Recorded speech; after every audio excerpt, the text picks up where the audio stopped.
Welcome back. As part of our domestic violence awareness campaign, we spotlight the state-certified domestic violence centers in our area. More than emergency shelters, they offer victims a variety of services, including prevention and early intervention programs in Bay Area schools. Now, the community programs that they offer during this season are very critical to funding these programs they have year-round. New this year, they are starting paddleboarding. It is going to be happening on the morning of September the 30th on the Hillsborough River. That's this Saturday. Participants will start at Waterworks Park and end at Curtis Hickson Park. And then on October the 5th, it's the Gift of Peace luncheon that started as a breakfast 27 years ago. Jamison and I will be there. We're honored to be a part of it. And joining us with more details, we welcome the president and CEO of the Spring of Tampa Bay, Miss Mindy Murphy, who has brought this wonderful board here. Taking over the set, you are. I'm trying. So tell us about this paddleboarding. This is brand new. Yes, it is the first year, and we're going to have close to 200 paddlers on the water.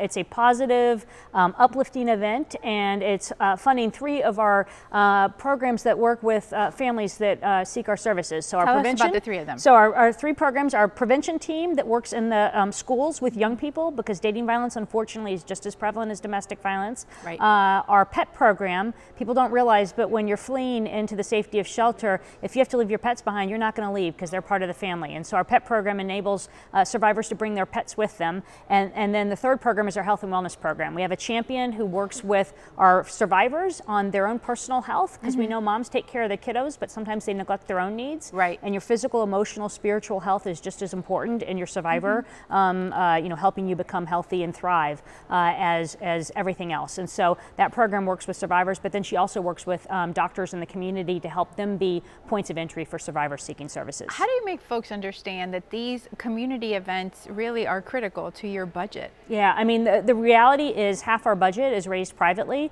We have very generous funding support from government sources, but that's only half our budget. So we every year have to raise half of the money we need to keep our doors open from private citizens just like you and me. And one of the ways we do that is through events. And if we can do an event that's mission aligned like Paddle for Peace is, it's a win, and it's such a fun event. So let's show our viewers that full screen so that they can see there's still room to register to be a part of it. Yep. Okay, so this is the September 30th event. Exactly. And now we want to switch over to the October 5th, which is the more traditional. Yes.